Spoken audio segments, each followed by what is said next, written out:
일본에서 해상 자위대에서 나온 긴급 뉴스가 일본 사회를 긴장시키고 있다는 소식이 전해집니다. 또한 일부 네티즌들은 뭔가를 눈치채면서 현재의 심각성을 깨달은 분위기도 연출됩니다.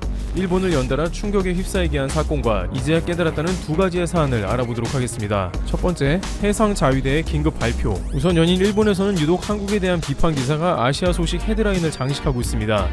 극우로 유명한 상케이의 경우에는 이제 한국이 공산화가 되어간다는 논조를 게재 중입니다. 대북 메시지를 제한하려는 움직임이 있다며 미국조차 한국을 크게 경계한다는 것입니다. 또한 180석이나 국회의원을 확보해서 이런 공산화 같은 표현 자유 침해 법안은 일사천리로 통과가 될 것이며 국제사회에서 한국은 항상 비판을 받는다는 것입니다. 그렇지만 그러한 국회 움직임이 있다고 하더라도 한국보다 훨씬 자유도 순위가 낮은 일본에서 한국이 공산화가 되어간다는 말은 억지인 것이죠. 실제 지난 10월에 스가 총리가 NHK에 출연했을 때 앵커는 학술회의 후보자 6명을 제외한 것에 대해서 왜 학술회의 후보자 임명을 거부했냐며 3차례 이상 스가에게 직접적으로 질문을 던진 바 있습니다. 스가 총리는 이에 대해 설명할 수 없는 부분도 있다라면서 대답을 제대로 안 하고 넘어갔습니다. 그런데 그 이후 일본 정부 인사가 NHK에 항의를 강력하게 했으며 그 질문을 던진 앵커를 하차시키는 상황이 나왔다고 전해지고 있습니다. 총리에게 무례한 질문을 했다는 것이 하차의 이유인 것입니다. 그렇지만 일본 언론의 한국 비판은 다양하게 이루어지고 있는데요. 한 언론에서는 한국이 인도네시아와 경제협정을 체결했는데 인도네시아는 믿을만한 국가가 아닌데 한국도 똑같이 국제적으로 약속을 지키지 않은 나라이므로 같은 부류끼리 어울린다는 논조에 보도를 내고 네티즌들은 이에 동조하는 모습입니다. 그러나 가장 많은 기사는 역시 K방역 실패에 관한 것이죠. 최근 K방역에 실패한 한국은 백신을 구걸하고 있으며 개발도상국이나 빈민국이 맞는 코백스 물량을 가지고 국민들에게 백신을 확보했다며 설득 중이라며 일부 극우 논조의 신문은 보도하고 있습니다. 신문은 한국은 1000만 도스나 코백스에서 빼간다며 전 세계적인 민폐를 끼치고 있다고 열변 중입니다. 그러나 실제로 코백스는 국가별로 모두 균등하게 지급을 해야 하므로 이는 허위사실이라고 봐야 합니다. 또한 한국이 얀센 백신 계약을 올해 안으로 할 것이고 이 백신을 접종할 수 있을 것이라는 기사가 나오자 효과 좋은 모더나나 화이자는 버려두고 아직 임상 3상도 안 끝난 얀센을 계약하는 수준이라고 전합니다. 또한 한국은 제대로 된 백신이 없으며 일본은 화이자만 해도 인구수인 1억 2천만 개를 성구매했다면서 줄기차게 백신 확보 실패와 더불어 K방역이 우습게 됐다는 기사가 여전히 매일 넘쳐나는 상황입니다. 특히 데일리 온라인이라는 극우신문은 한국은 약속을 지키지 않는 것이 나라의 문화인 것 같다며 이는 한국 사람들조차 방역에 관한 약속을 안 지켜 스키장이나 각종 시설에서 방역 수칙을 안 지키니 감염자가 속출하는 게 아니냐는 궤변을 내놓았는데 열동률이 높은 기사로 배치되기도 했습니다. 열동률이 높다는 것은 그만큼 사람들이 페이지에 오래 머물며 자세하게 봤다는 기사라는 것입니다. 그런데 한국의 방역이 망했다고 하는 일본에서 뜻밖의 뉴스가 나와 일본을 놀라게 했다는데요. 일부 네티즌들은 이 뉴스를 보고 현재 한국 보고 망쳤다고 할 게 아니라 일본에서 무슨 일이 일어나고 있는지 확실하게 알아야 되는 게 아니냐고 분통을 터뜨립니다. 이렇게 일본 네티즌들이 화를 내고 있는 이유는 바로 해상자위대의 긴급 발표 때문이라고 합니다. 해상자위대는 22일자 야마무라 히로시 해상망료장과 니시 나루토 망료부장의 코로나 확진 소식을 전합니다. 해상망료장은 한국의 해군 참모총장에 해당하는 직위로 별 4개 4성급 장군에 해당하는 것입니다. 그런데 이런 뉴스가 왜 일본에서 논란이 되면서 일본 네티즌들을 다급하게 만들었는지 궁금한데요. 최근 일본에선 이와 같이 장관급 혹은 국가기관의 최상위권 인원들이 확진 소식이 많다는 것입니다. 불과 3일 전에는 도쿄 소방청장의 코로나 확진 소식이 들려와서 논란이 된 적이 있습니다. 또한 국회의원은 벌써 3명 이상 확진을 받은 바 있습니다. 일본 네티즌들이 크게 놀란 점은 일본의 고위 공무원들에 대한 PCR 검사가 수시로 이루어지며 그들은 약간의 증상만 있더라도 병원에 가서 검사를 받으며 바로 확진 판정을 받을 수 있다는 겁니다. 지난 4월에도 니시무라 경제재생 담당 장관은 코로나 확진자와 접촉했다는 이유로 PCR을 받았습니다. 당시 도쿄신문은 니시무라 장관이 감염 가능성만 있더라도 PCR을 받았는데 황당하다는 의견을 냈습니다. 일본의 국민들은 아무리 증상이 있더라도 보건소에서 검사를 잘 안 해주는 것으로 유명하기 때문이죠. 따라서 일본의 국민들은 이러한 상황은 도저히 용납할 수 없다며 잇따른 장관들의 확진 소식에 단단히 화가 난 모습입니다. 일본 국민들은 최근 당국에서 하도 코로나 PCR 검사를 제대로 해주지 않기 때문에 도쿄 신바시의 사설 PCR 검사소와 같은 곳에 예약을 하고 따로 가서 코로나 검사를 받고 있는 것으로 전해집니다. 그나마 올해 예약은 모두 차서 1월에나 되어야 간신히 PCR을 받아야 하는 것으로 전해집니다. 그 사이에 병이 악화되고 코로나가 전파될 수도 있는 매우 위험한 상황임에도 검사를 안 해주는 것입니다. K방역이 망했다고 연일 한국을 비판하고 있지만 한국은 온 국민이 PCR 검사를 받을 수 있으며 심지어 PCR 검사를 받으러 오라며 국가에서 문자도 보내준다는 것이죠. 일본에서 깜짝 놀라는 것은 한국 당국이 모 식당에서 몇 시에 식사를 하셨는데 그때 코로나 감염자가 있었으니 검사 받으러 오세요 하는 문자가 친절하게 국가로부터 오는 것이며, 이는 본인은 물론이고 본인 가족과 지인을 지켜주는 중요한 방역 과정인 것입니다. 그러나 일본에서는 PCR을 건강보험으로 무료로 받는다는 것은 숨이 안 쉬어질 정도로 호흡 곤란을 동반한 고열에 시달려야 간신히 검사가 가능한 정도인 것입니다. 그런 상황이다 보니 일본 장관이나 고위급 인사들이 너무나 쉽게 PCR을 받고 확진되는 모습에 적지 않은 화를 내고 있는 것입니다. 일본 네티즌들은 우리는 국민이 아니란 말인가 라면서 국회의원들은 관용 차량을 타고 안전하게 이동하지만 국민이야말로 지하철을 타는 등 항상 코로나 위협에 처해 있다면서 한국과 일본의 근본 차이가 뭔지 이제야 눈치채는 듯한 메시지를 띄우고 있는 상황이 나오고 있습니다. 하지만 일본에서는 이렇게 식당에서 같이 밥을 먹는 상황을 보고 신용카드 사용 내용으로 역추적해서 국민을 감시하는 공산화라고 보도한 반면에 프랑스 언론은 직접 취재하며 대단하다고 했다는데요.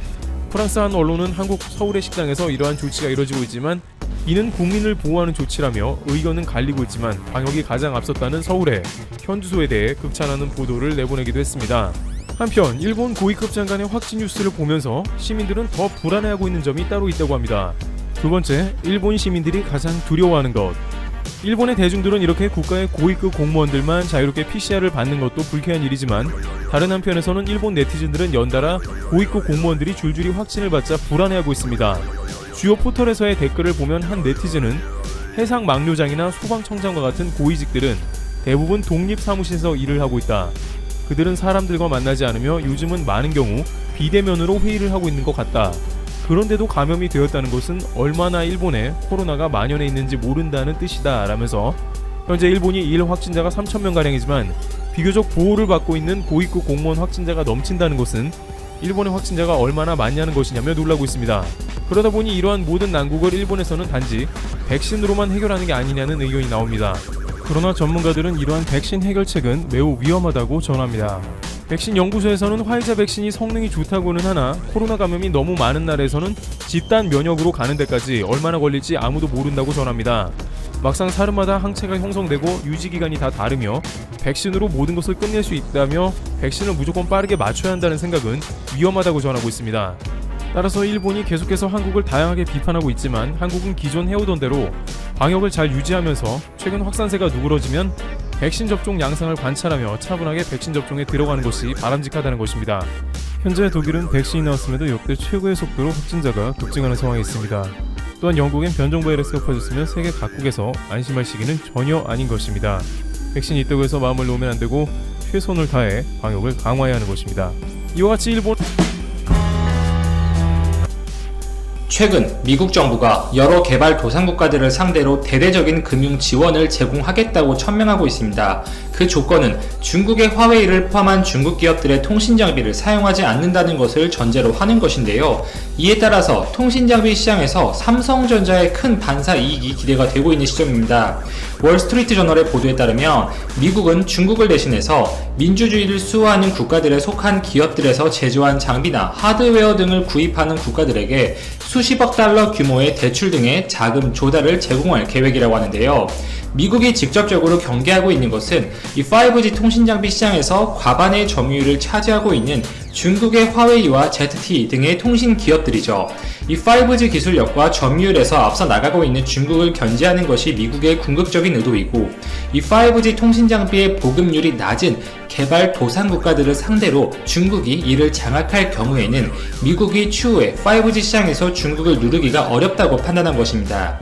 미국은 중국의 통신장비들이 국가안보, 비밀 보호에 굉장히 취약하고 뿐만 아니라 이 통신장비 설치의 명목 등으로 이뤄지는 중국 국영은행들의 금융 지원은 그 위험도가 아주 높다고 평가를 했는데요.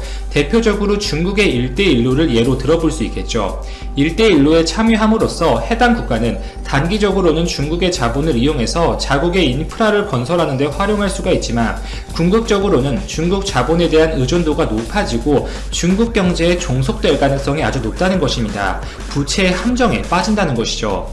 이러한 이유들을 내세워서 미국은 개발도상국가들에게 중국과 손을 잡지 말아라 경고를 하고 있는 것이고, 미국이 화웨이와 ZTE 대신에 이들 개발도상국가들에게 권고하는 기업들은 다름이 아닌 한국과 유럽의 통신장비 기업들입니다. 한국의 삼성전자, 유럽의 에릭슨, 노키아가 그 선택지로 꼽히고 있고요. 이 개발도상국가들 입장에서 볼 때 화웨이 장비를 택하는 주요한 이유는 가격이죠. 기술 수준 대비 장비 가격, 이 가성비를 따져봤을 때 화웨이 장비의 단가가 말도 안 되게 저렴하다는 것이 업계의 주요 시각이고, 그렇기 때문에 중국 장비가 아프리카나 중동 등의 개발도상국가들에서 60%에 이르는 높은 점유율을 가져가고 있습니다. 미국의 입장은 가격적인 부분이 부담되면 일정 부분 직접적 금융 혜택을 줄 테니 조금은 비싸더라도 삼성이나 유럽 제조업체들의 장비를 사용하라는 것입니다. 그동안 미국은 우방국가, 동맹국들을 상대로 해서 탈화웨이, 탈중국 정책을 지속적으로 펴오고 있었습니다. 일본이나 영국, 프랑스 등의 유럽 국가, 그리고 한국 등이 그 대상이었죠. 그러나 이러한 범주를 넘어서 개발도상국가들에게 마저 중국 장비 구입을 저지하는 새로운 정책을 펴기 시작한 것입니다. 미국과 중국의 패권 싸움이 장기화되는 가운데 미국이 중국을 저지할 새로운 카드를 내세운 것으로 시장에서는 평가받고 있습니다. 이 5G 시장에서 탈화웨이 정책은 꽤나 유의미한 효과를 발휘하고 있는데요. 이미 많은 국가들에서 화웨이 장비 배제 움직임이 표출화되고 있습니다.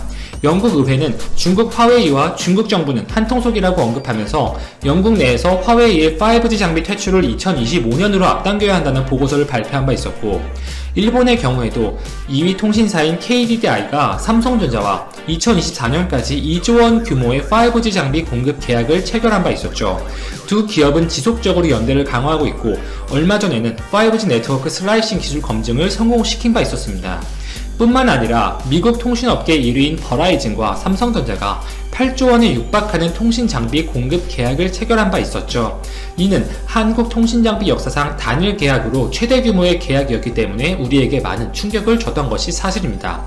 올해 1분기 기준으로 볼 때 이 5G 장비 시장은 화웨이가 36%의 시장 점유율을 차지하면서 1위에 올라있고, 2위 에릭슨 25%, 3위 노키아 16%, 삼성전자는 13%의 점유율을 기록하면서 4위에 올라있는데요. 사실 미국이 유럽을 상대로 탈화웨이 정책을 펼 때는 유럽의 많은 국가들은 화웨이 장비를 쓰지 않더라도 삼성전자 대신에 같은 유럽 내 기업인 에릭슨이나 노키아의 장비를 많이 선호하고 선택해왔던 것이 사실이어서 삼성은 일부 제한적인 수혜만 받았었습니다. 그러나 개발도상국가들은 이야기가 조금 다르죠. 삼성의 입장에서는 에릭슨, 노키아와 동등한 조건에서 협상이 가능하기 때문에 삼성전자의 장비가 보다 더 많은 비율 선택될 가능성이 높다, 이렇게 볼 수가 있습니다. 자, 다음 소식으로 넘어가 보겠습니다. 아베 신조에 이어서 스가 총리가 취임한 이후에도 한일 관계는 여전히 경색되어 있습니다. 그 중심에 있는 일본의 집권 여당, 자민당의 강경파 보수 세력들은 또 한 번 충격적인 제안을 들고 나와서 논란을 만들어내고 있는데요.